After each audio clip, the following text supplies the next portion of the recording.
Assalamualaikum warahmatullahi wabarakatuh. Hai teman-teman, selamat pagi. Selamat datang di podcast BBS Bincang-Bincang Semanti. Perkenalkan, saya Vivi dan di sini terdapat dua teman saya yang akan menjadi narasumber kali ini, yaitu Hai, saya Sinta. Hai, saya Caca. Kami dari SMA Negeri 1 Mauspati. Baiklah, hari ini kita akan berbincang-bincang dengan topik bahasan pendidikan di era new normal.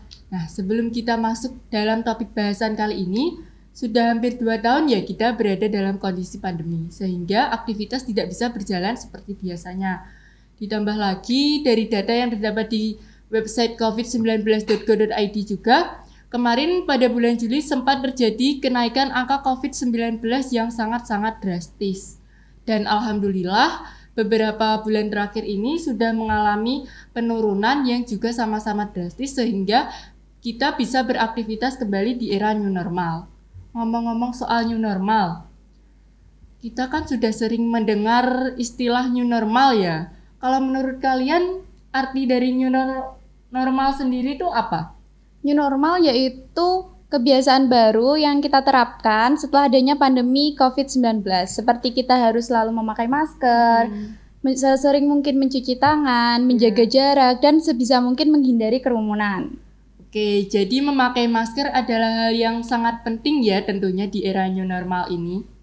Iya dong, bener banget. Kalau kita lupa memakai masker rasanya ada yang kurang gitu, ada yang aneh gitu. Iya bener banget, kayak ada dingin-dinginnya gitu. Loh, apanya ini yang dingin? Maksudnya kan ketika kita tidak memakai masker, udara yang masuk lebih banyak. Oh iya.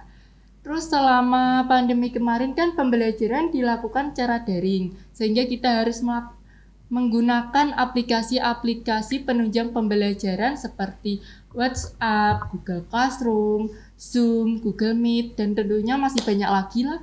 Hingga sampailah kita pada saat ini, kita melakukan pembelajaran tatap muka secara terbatas. Pastikan di sekolah terjadi banyak perubahan kan?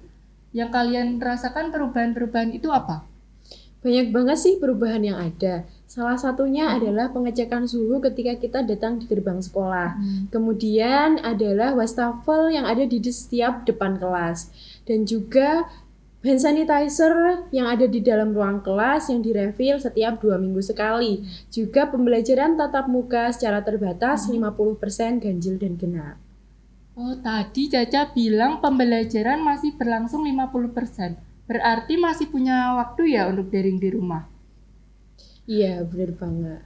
Terus pasti pas daring kalian melakukan aktivitas-aktivitas lain. Contoh aktivitas yang kalian lakukan apa? Aktivitas yang saya lakukan selama pembelajaran daring yaitu aktivitas-aktivitas yang menyenangkan ya. Dan tentunya harus bermanfaat seperti nonton film, olahraga. Karena kan ketika kita di rumah aja, bosan ya dengan kegiatan yang itu-itu aja. Jadi ketika ada waktu luang, kita bisa memanfaatkannya dengan hal yang bermanfaat. Oh, jadi tidak ada masalah ya untuk daring. Aktivitas lainnya tetap berjalan dengan lancar. Iya, benar banget. Terus kalau Caca, aktivitasnya apa saja? Kalau saya tentunya tetap melakukan aktivitas yang produktif. Sembari melakukan pengembangan diri di bidang akademik, kita juga harus mengembangkan diri di bidang non-akademik.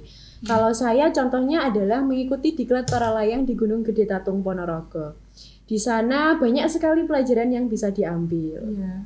Wah, seru ya para layang. Seru banget dong. Caca ini adalah salah satu teman yang patut kita contoh ya teman-teman. Karena selain mengembangkan diri di bidang akademik, juga mengembangkan diri di bidang non-akademik.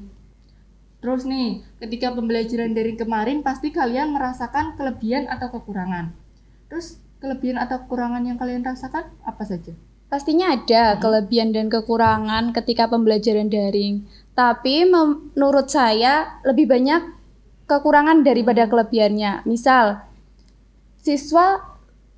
tingkat kejujuran siswa yang menurun. Ketika pembelajaran daring kan waktu ulangan gitu banyak siswa yang mencontek. Terus tugas yang biasanya digunakan untuk memacu belajar malah hanya sekedar untuk yang penting selesai, yang penting dapat nilai Iya, gitu. yang penting mengumpulkan Iya. gitu. Kalau dari segi kelebihan, siswa lebih memahami teknologi. Melalui pembelajaran daring, kita lebih bisa menguasai aplikasi pembelajaran yang digunakan. Wah, cocok banget ya sama kehidupan siswa zaman sekarang ini. Kalau Caca, kira-kira banyakan kelebihan atau kekurangannya nih? Karena setiap orang punya pendapat masing-masing ya. Kalau saya pribadi antara kelebihan dan kekurangannya adalah seimbang. Kalau dari segi kelebihannya mungkin kita bisa belajar di mana saja, kapan saja sesuai dengan yang kita inginkan. Sedangkan dari segi kekurangannya mungkin metode yang biasanya menggunakan poin untuk melihat keaktifan siswa sudah tidak bisa lagi diterapkan karena pembelajaran dilakukan via Google Classroom ataupun WhatsApp. Oh iya, jadi berarti kalian itu mempunyai sudut pandang yang cukup berbeda ya kali ini. Iya, benar banget. Lanjut ke pertanyaan yang terakhir nih teman-teman.